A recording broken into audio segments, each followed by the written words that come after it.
Well, good afternoon, everyone. Last week in his State of the Union address, the President directed the United States military to build a temporary pier in Gaza to enable us to help surge humanitarian assistance to those who so desperately need it. A short while ago, I did a video conference with colleagues from Cyprus, from the United Kingdom, the UAE, Qatar, the European Union, and the United Nations to coordinate our efforts in getting this maritime corridor up and running. We're also, of course, working with Israel on this. When established, this corridor will enable the distribution of up to 2 million meals every single day, as well as medicine, water, and other critical humanitarian supplies. Germany, Greece, Italy, the Netherlands, Canada are also supporting this effort. Now, this is something that's going to take time to actually put in place, although we're working on it as expeditiously as possible. And I want to emphasize, it is a complement to, not a substitute for, other ways of getting humanitarian assistance into Gaza. And in particular, overland routes remain the most critical way to get assistance in and then to people who need it. But this will help close the gap, and it's part of our all-of-the-above strategy to make sure that we're doing everything possible, by every means possible, to surge support to those who need it, by land, by sea, by air. As you know, the United States has been leading efforts from the very beginning to try to ensure that assistance gets to those who need it. We've had significant ups and downs, periods of interruption, disruption, and having said that, we're also seeing right now humanitarian assistance through Rafah and through Kerem Shalom getting back to levels that we'd gotten it to some weeks ago, about 200 trucks a day. Yesterday, for the first time, the World Food Program was able to resume aid delivery to Gaza. Morocco made its first humanitarian assistance delivery through Kerem Shalom. This week, the first shipments to North Gaza through a new crossing at the 96th gate began. We have flour that flowed from Ashdod port. We're working to make sure that inspections are accelerated and road repairs move forward so that we can also increase the flow that's going from Jordan into Gaza. That's a critical route for supplies. So there's movement, and it's positive, but it remains insufficient. Israel still needs to open as many access points as possible and keep them open to make sure that things are flowing in a sustainable way. Increase the scanning capacity, the inspection capacity, particularly at Kerem Shalom, where more can be done to get more aid in more quickly. Easing unnecessary restrictions on key products, having greater clarity and predictability on what can get in and what can't. There's a legitimate issue here about dual-use items, but we need to see much greater clarity, much greater consistency on what these are. And of course, as we've said all along, while it's vital to make sure that things are getting into Gaza, once they're in, they have to get to the people who need them. And so distribution within Gaza remains a critical function. There, improving communication, improving deconfliction with humanitarians, particularly with the United Nations, with local community leaders, remains important work and work that is still in progress. The bottom line is we need to see, as we've described it, we need to see flooding the zone when it comes to humanitarian assistance for Gaza. This will have a number of, I think, important merits to it. First and foremost, it will bring comfort to people who so desperately need it. But beyond that, one of the challenges that we have now, and that you're seeing now, is that lawlessness, insecurity, all of that pervades in Gaza, combined with desperation. When you put those things together, you have situations where aid goes in, and then people, gangs get in the act, and again, just ordinary civilians who, and in the absence of sufficient aid, may believe that their only chance to get a piece of bread is to go at the one truck that they see coming in. When you have a sustainable, predictable, confident supply of assistance going in, that will give people confidence that food is there, it'll keep coming, they can rely on it. That will also decrease both the overall insecurity, sense of lawlessness, Prices will come down for goods that are being looted and then sold on the black market, and that'll undercut the gangs that are engaged in that practice. Having said all of that, even as we work to surge humanitarian assistance by every means necessary, the most effective way to really get that done is with a ceasefire and having an environment much more conducive to getting the aid through. There's a very strong proposal on the table right now. The question is, will Hamas take it? Does Hamas want to end the suffering that it's provoked? The question is there, but I can tell you that we're intensely engaged every single day, almost every single hour, with Qatar, with Egypt, to see if we can get a ceasefire agreement that will get the hostages out, get more aid in, and create a pathway perhaps for a more lasting, secure solution. Hostages remain front and center on our minds and in our hearts.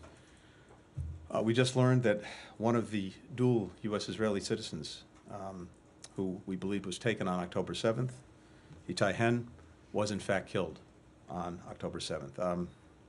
I'd met with his family multiple times over the last several months. I spoke to them yesterday, to Ruby, to Hagit. There are no good words.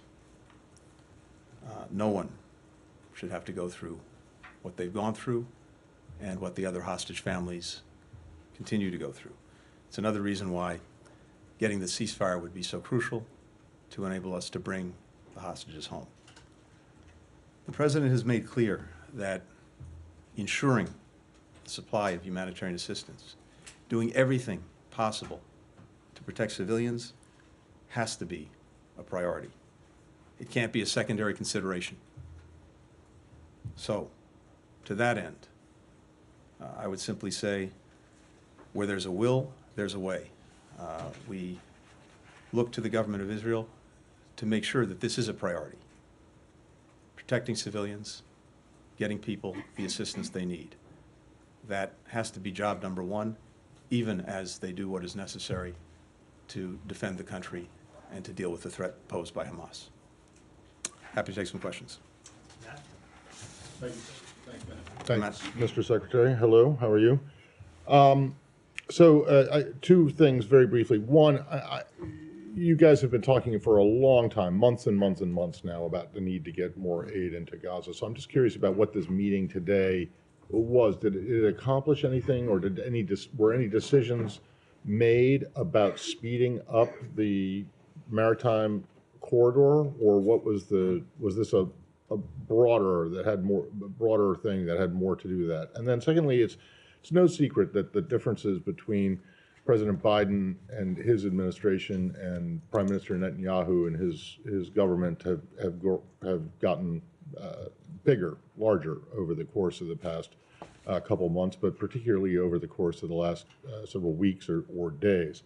And I'm curious you are unhappy with the pace of the aid deliveries and what Israel has done in terms of speeding assistance into Gaza, but when you combine that with the actual combat that's going on the ground, can you see a point where where the United States, where the Biden administration says, look, enough is enough?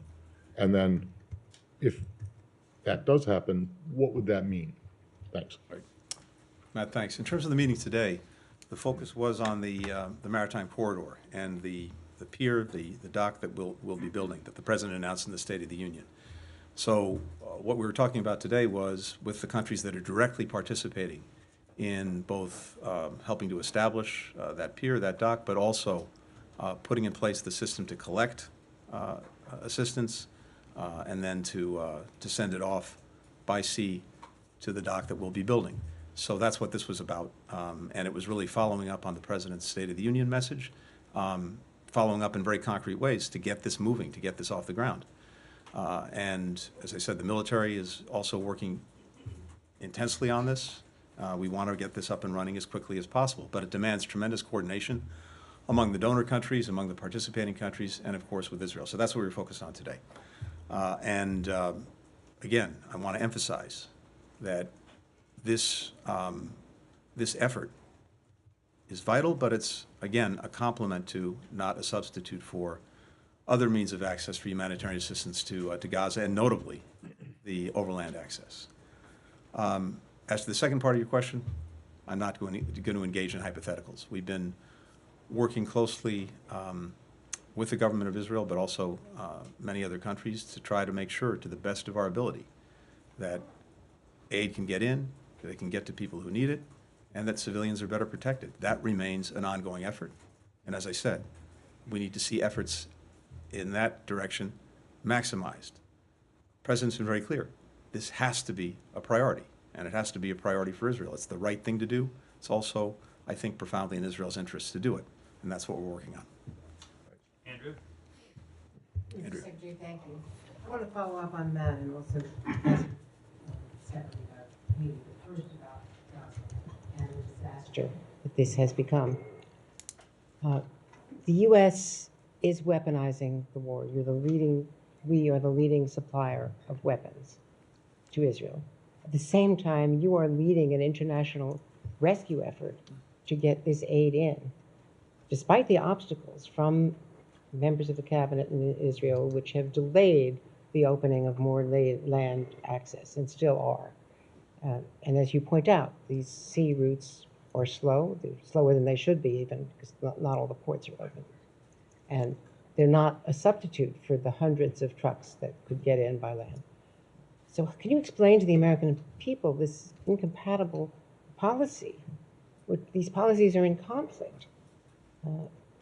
And have you received any plan, as requested, from Israel for a plan to take care of the people in Rafah, if, as the Prime Minister has said, he's determined to go in after those last four, what he says of those last 4 battalions? Separately, on Haiti, there's the same disaster emerging there on a different scale, but is there a U.S. plan to help with relief?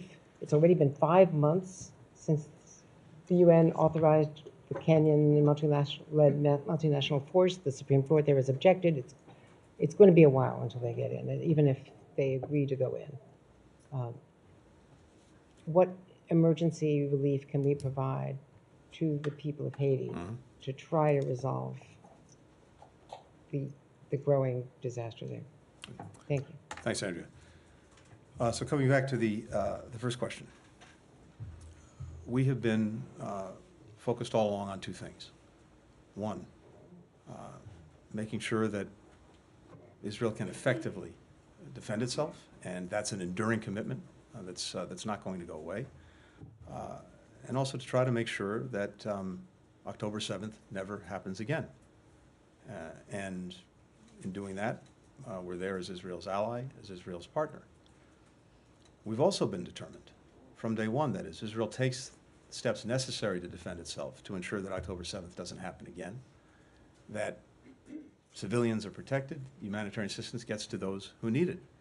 And these 2 objectives are not in conflict. The question is whether Israel, on the one hand, is and can effectively deal with its security needs and defending the country, while at the same time maximizing every possible effort to ensure that civilians are not harmed and that assistance gets to those who need it. And as I've said for some time, we see a gap between the intent and the result that we're determined every single day to close. We want to see the violence end. We want to see this get to a point where civilians are fully protected and people get what they need to get by and ultimately to rebuild their lives. The best path forward right now would be, of course, getting an agreement on hostages. That's what we're working on intensely every single day. With regard to Rafah, the President's been very clear about this repeatedly. What we've said to Israel is this: given the large number of civilians that are now in Rafah, many of them displaced from other parts of Gaza, about 1.4 million, we need to see a plan that will get civilians out of harm's way if there's to be a military operation in Rafah, and not only gets them out of harm's way, but also ensures that they have what they need, that they have shelter, that they have food, that they have medicine. We have not yet seen such a plan. On Haiti, as you know, this has been a long unfolding story. The heart of the story is the suffering of the Haitian people, and we want to see that brought to an end. But that requires a few things.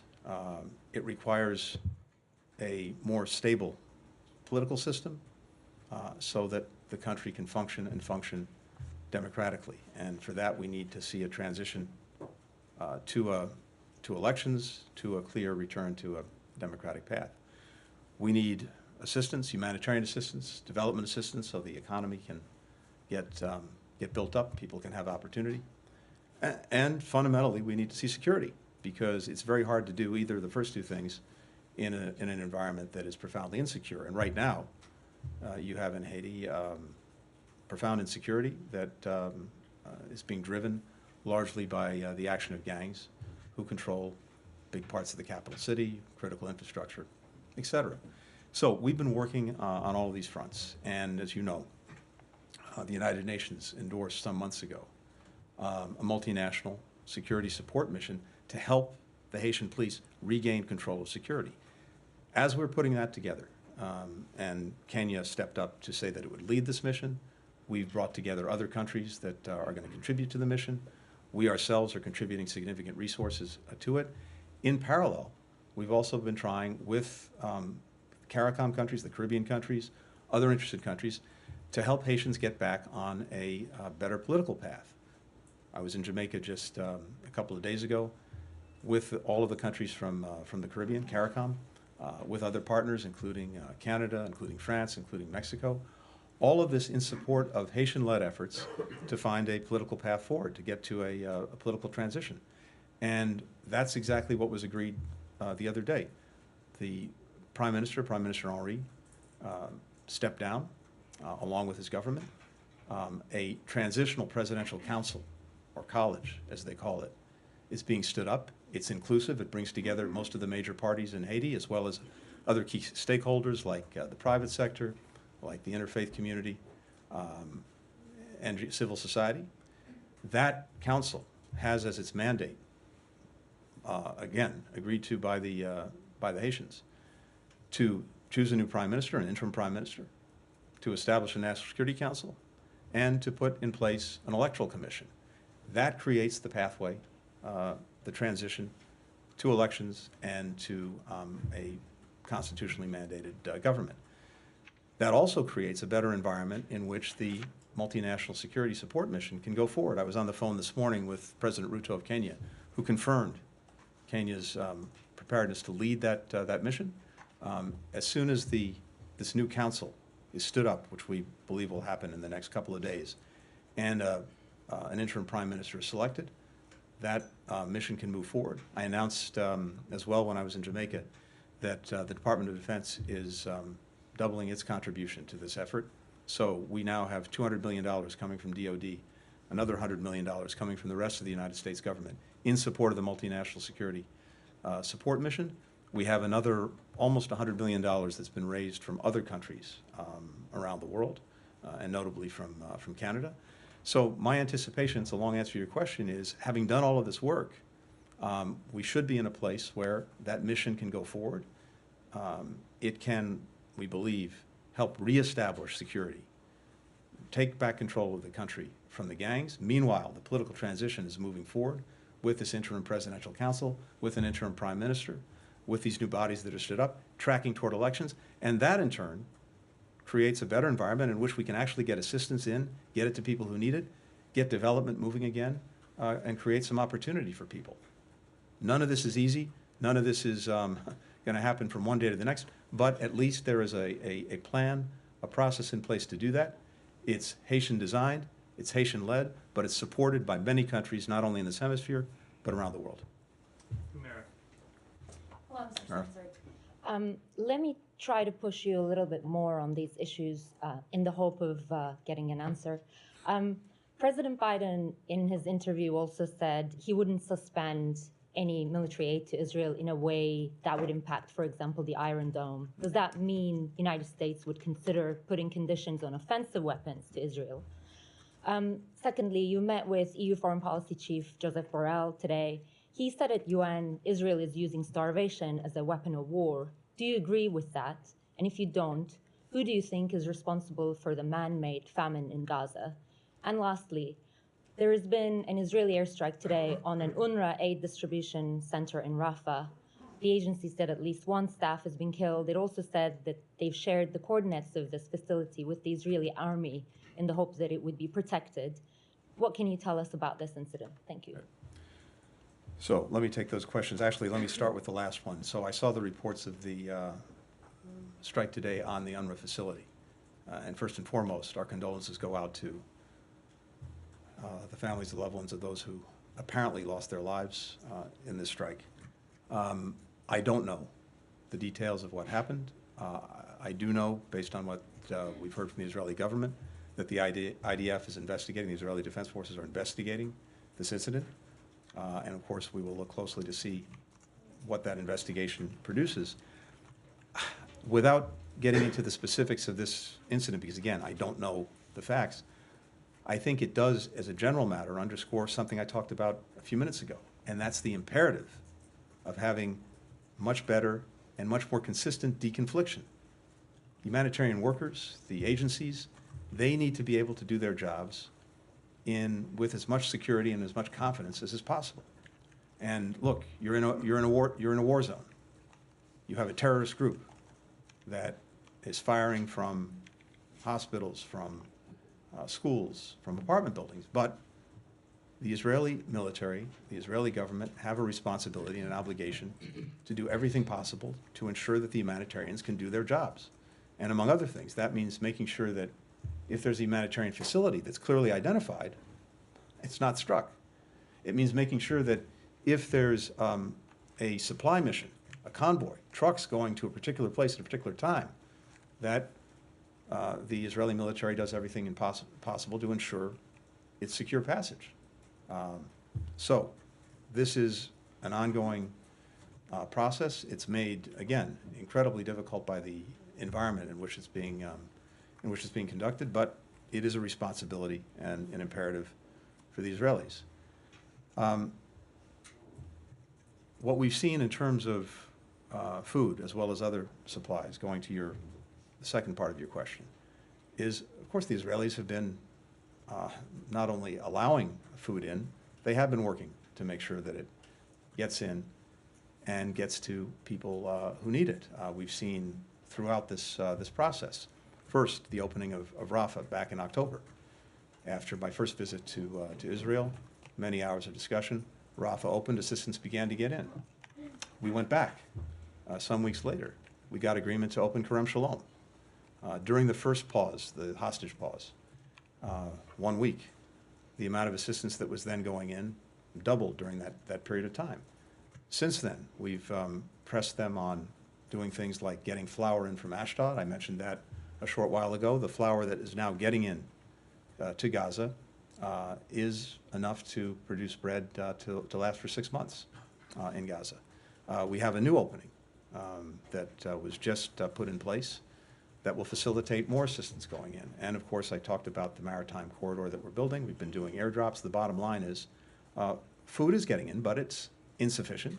That's why we're talking about doing everything possible to maximize not only what gets in, but what gets to people. But I think that answers the second part of the question. And finally, look, let me just say this about our commitment.